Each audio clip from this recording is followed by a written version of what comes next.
আসসালামু আলাইকুম, জানিয়ে দিব এই মুহূর্তে হাতে পাওয়া সর্বশেষ ভয়ঙ্কর কিছু আন্তর্জাতিক আপডেট। বাংলা সংবাদ শুরুতেই থাকছে সংবাদ শিরোনাম। শুরুতেই জানিয়ে দিব, স্বাস্থ্য মন্ত্রণালয়ের হিসাবের চেয়ে গাজায় নিহতের প্রকৃত সংখ্যা 41% বেশি। জানিয়ে দিব, ইয়েমেন, লেবানন ও গাজায় একযোগে ইসরায়েলি হামলা। এরপর রয়েছে, যুদ্ধবিরতির মধ্যে লেবাননে বিমান হামলা চালাল ইসরায়েল। সর্বশেষ থাকছে, ট্রাম্পের দ্বিতীয় মেয়াদে ইরান কি পারমাণবিক বোমা বানাবে। এতক্ষণ শুনছিলেন সংবাদ শিরোনাম, এবার বিস্তারিত। প্রিয় দর্শক, আপনি যদি এই চ্যানেলে নতুন হয়ে থাকেন, ভিডিওটি দেখতে দেখতে চ্যানেলটি সাবস্ক্রাইব করে আমাদের সাথেই থাকুন। ইসরায়েলি হামলার প্রথম 9 মাসে গাজায় নিহতের প্রকৃত সংখ্যা উপত্যকাটির স্বাস্থ্য মন্ত্রণালয়ের পরিসংখ্যানের চেয়ে প্রায় 41% বেশি। গতকাল বৃহস্পতিবার চিকিৎসাবিজ্ঞান বিষয়ক সাময়িকী দ্য ল্যান্সেটে প্রকাশিত এক গবেষণা প্রতিবেদনে এই অনুমান করা হয়েছে। 2023 সালের 7 অক্টোবর ইসরায়েলে হামলা চালায় হামাস। জবাবে গাজায় নির্বিচার হামলা শুরু করে ইসরায়েল।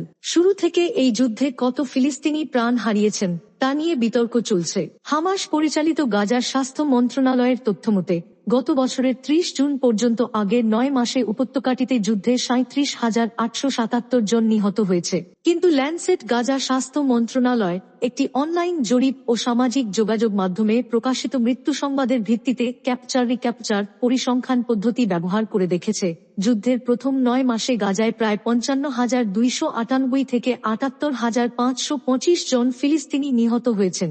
গাজায় নিহতের বিষয়ে এই গবেষণার সবচেয়ে ভালো অনুমানটি হল, উপত্যকাটিতে প্রায় 64,260 জন প্রাণ হারিয়েছেন। এর অর্থ হল, গাজা স্বাস্থ্য মন্ত্রণালয়ের পরিসংখ্যান থেকে প্রায় 41% মৃত্যুর হিসাব বাদ পড়েছে। ল্যান্সেটের অনুমান অনুযায়ী গাজায় নিহতের সংখ্যা 64,260 জন হওয়ার অর্থ হল, উপত্যকাটির যুদ্ধপূর্ব জনসংখ্যার প্রায় 2.9% মানুষ মারা গেছেন। অন্য কথায়, প্রায় প্রতি 35 জনের একজন মারা গেছেন। গাজায় নিহতের সংখ্যা নিয়ে এই গবেষণা চালিয়েছে যুক্তরাজ্য ভিত্তিক গবেষকদের একটি দল। তাদের গবেষণায় দেখা গেছে, নিহতদের মধ্যে নারী, শিশু ও বয়স্ক মানুষ 59%। ল্যান্সেটের এই গবেষণায় বিমান হামলা, বিস্ফোরণজনিত আঘাতে নিহত মানুষদের হিসাবই শুধু ধরা হয়েছে। অর্থাৎ গবেষণায় স্বাস্থ্যসেবা বা খাবারের অভাবে মৃত্যু কিংবা নিখোঁজ হাজার হাজার মানুষকে ধরা হয়নি। নিখোঁজ এসব ব্যক্তি ধ্বংসস্তূপের নিচে চাপা পড়ে মারা গেছে বলে আশঙ্কা করা হচ্ছে। গবেষক দলের প্রধান ও London school of hygiene and tropical মেডিসিনের মহামারী বিশেষজ্ঞ জেইনা জামালউদ্দিন বার্তা সংস্থা এফপিকে বলেন, যেসব মৃত্যু আত্মীয়স্বজন অথবা মর্গ এবং হাসপাতাল কর্তৃপক্ষ নিশ্চিত করেছে, তথ্য বিশ্লেষণে আমরা কেবল সেগুলোই ব্যবহার করেছি। ল্যান্সেটের নিহতের পরিসংখ্যান আলাদা করে যাচাই করে দেখতে পারেনি এফপি। গাজা যুদ্ধ এরই মধ্যে 15 মাস পূর্ণ হয়েছে। গাজার স্বাস্থ্য মন্ত্রণালয়ের তথ্যমতে গতকাল বৃহস্পতিবার গাজায় নিহত মানুষের সংখ্যা দাঁড়িয়েছে 46,006 জনে। 2023 সালের অক্টোবরে হামাসের হামলায় ইসরায়েলে নিহত হন 1,208 জন। এটা ইসরায়েলের সরকারি হিসাব। ইয়েমেন, লেবানন ও ফিলিস্তিনের গাজায় একযোগে হামলা চালিয়েছে ইসরায়েলি বাহিনী। স্থানীয় সময় গত শুক্রবার রাত থেকে এসব হামলা শুরু হয়। এর মধ্যে সবচেয়ে বড় পরিসরে হামলা হয়েছে ইয়েমেনে। এছাড়া যুদ্ধবিরতি লঙ্ঘন করে আবারও লেবাননে হামলা চালিয়েছে ইসরায়েলি বাহিনী। এদিকে গাজায় ইসরায়েলি বাহিনীর বিমান হামলার পাশাপাশি স্থল হামলাও অব্যাহত রয়েছে। ইয়েমেনের সশস্ত্র বিদ্রোহী গোষ্ঠী হুতিদের অবস্থান নিশানা করে শুক্রবার বিমান ও ড্রোন হামলা চালায় ইসরায়েলের বিমান বাহিনী। এর মধ্যে একটি বিদ্যুৎ কেন্দ্র ও একটি সমুদ্র বন্দরও রয়েছে। ইসরায়েলের সামরিক বাহিনী এক বিবৃতিতে দাবি করেছে, ইসরায়েলের অবস্থান নিশানা করে হুতিদের ক্ষেপণাস্ত্র হামলার জবাবে পাল্টা এসব হামলা চালিয়েছে তারা। ইসরায়েলি সামরিক বাহিনীর একজন কর্মকর্তা জানান, ইয়েমেনে 20টির বেশি যুদ্ধবিমান দিয়ে ইরান সমর্থিত হুতি বিদ্রোহীদের ওপর হামলা চালিয়েছেন তাঁরা। ইয়েমেনে ইসরায়েলের হামলার নিন্দা জানিয়ে ইরানের পররাষ্ট্র মন্ত্রণালয় গতকাল শনিবার এক বিবৃতিতে বলেছে, ইয়েমেনে একের পর এক পাশবিক হামলা চালিয়েছে দখলদার ইসরায়েলি বাহিনী। নজিরবিহীন এমন হামলার তীব্র নিন্দা জানাচ্ছে তেহরান। এদিকে লেবাননের স্বাস্থ্য মন্ত্রণালয় জানিয়েছে, শুক্রবার দেশটির দক্ষিণাঞ্চলে ইসরায়েলের হামলায় অন্তত 2 জন নিহত হয়েছেন। ইসরায়েলের সামরিক বাহিনীর দাবি, লেবাননের সশস্ত্র গোষ্ঠী হিজবুল্লাহর একটি অস্ত্রের ট্রাক নিশানা করে এ হামলা চালায় তারা। লেবাননের রাষ্ট্রায়ত্ত সংবাদ সংস্থা ন্যাশনাল নিউজ এজেন্সি জানিয়েছে, উপকূলীয় শহর টায়ারের টাইট ডিবা নামক এলাকায় একটি গাড়ি লক্ষ্য করে ড্রোন হামলা চালায় ইসরায়েল। নাম প্রকাশে অনিচ্ছুক লেবাননের নিরাপত্তা বাহিনীর একটি সূত্র এফপিকে বলেছে, ড্রোনটি এসে একটি রকেট লঞ্চারে আঘাত হানে। এ সময় একাধিক বিস্ফোরণের ঘটনা ঘটে। গতকাল বিকেলে গাজার স্বাস্থ্য মন্ত্রণালয় জানিয়েছে, গতকাল বিকেল থেকে আগের 24 ঘণ্টায় গাজায় ইসরায়েলের হামলায় অন্তত 32 ফিলিস্তিনি নিহত হয়েছেন। এ নিয়ে 2023 সালের 7 অক্টোবর থেকে ইসরায়েলের হামলায় অবরুদ্ধ উপত্যকাটির অন্তত 46,537 ফিলিস্তিনি প্রাণ হারিয়েছেন। আহত হয়েছেন লক্ষাধিক। কাতার ভিত্তিক সংবাদ মাধ্যম আল জাজিরার প্রতিবেদন অনুযায়ী শুক্রবার রাতভর গাজা জুড়ে বিমান হামলা চালায় ইসরায়েল। বেশিরভাগ হামলা হয়েছে আবাসিক এলাকায়, বিশেষ করে গাজার উত্তর অংশে বেশি হামলা হয়েছে। বিমান হামলার পাশাপাশি গাজার বিভিন্ন স্থানে স্থলপথে হামলা চালান ইসরায়েলি সেনারা। লেবাননে গতকাল রোববার বিমান হামলা চালিয়েছে ইসরায়েল।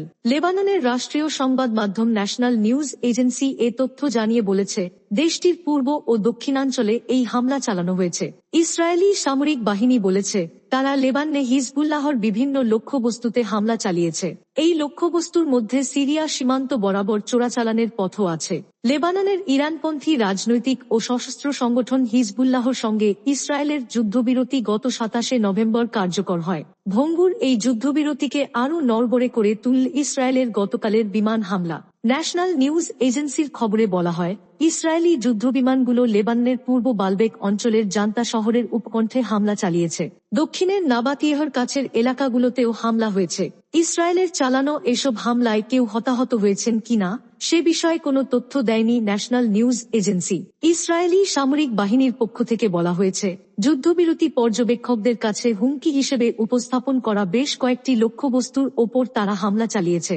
হামলার লক্ষ্যবস্তুর মধ্যে আছে রকেট ছোড়ার একটি স্থান, একটি সামরিক ক্ষেত্র ও সিরিয়া লেবানন সীমান্ত বরাবর চোরাচালানের পথ। হিজবুল্লাহর কাছে অস্ত্র পাচারের জন্য এই পথ ব্যবহার করা হয়। ইসরায়েল ও হিজবুল্লাহর মধ্যে গত নভেম্বরে 60 দিনের যুদ্ধবিরতি চুক্তি হয়। চুক্তির মেয়াদ শেষ হবে 26 জানুয়ারি।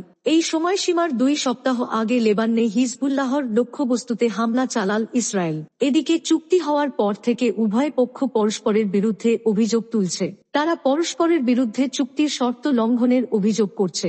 নভেম্বরের চুক্তির শর্তে বলা হয়, হিজবুল্লাহ লেবাননের দক্ষিণে থাকা তাদের অবশিষ্ট সামরিক অবকাঠামো ভেঙে ফেলবে।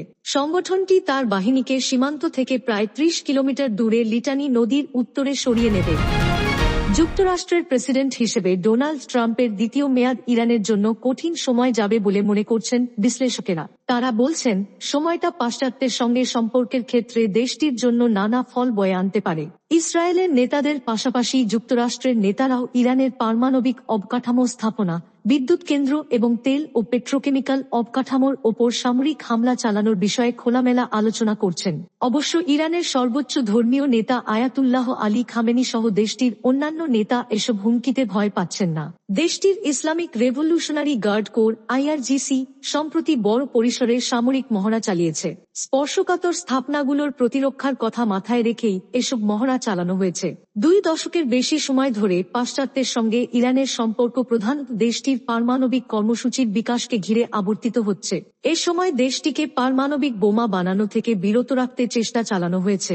তেহরান ধারাবাহিকভাবে বলে আসছে, তারা গণবিধ্বংসী কোনো অস্ত্র বানাতে চায় না। নিরাপত্তার হুমকি বৃদ্ধি পাওয়ায় ইরানের শীর্ষ রাজনৈতিক ও সামরিক কর্তৃপক্ষ পারমাণবিক বোমা না বানানোর বিষয়ে তেহরানের যে ঘোষিত নীতি রয়েছে তাতে পরিবর্তন আনার সম্ভাবনা নিয়ে সম্প্রতি আলোচনা করছে। তেহরানে 2টি ঘরানা আছে বলে মনে হচ্ছে।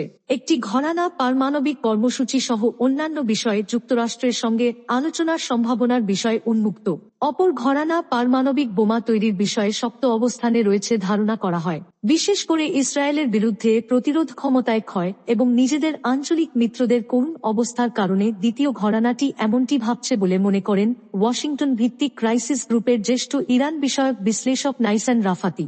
নাইসান রাফাতি বলেছেন, কিন্তু প্রথম ঘরানাটি যদি হালে পানি পায় সেক্ষেত্রেও তেহরানের সঙ্গে আলাপ আলোচনা শুরুর বিষয়ে ওয়াশিংটনের তরফে আগ্রহ থাকার দরকার আছে। ইসলামী প্রজাতন্ত্রের নানা দুর্বলতা থাকার কারণে ছাড় দেওয়ার বদলে তেহরানের বিষয়ে অধিকতর কঠোর হওয়ার প্রবণতা ওয়াশিংটনে কাজ করবে বলে মনে হচ্ছে।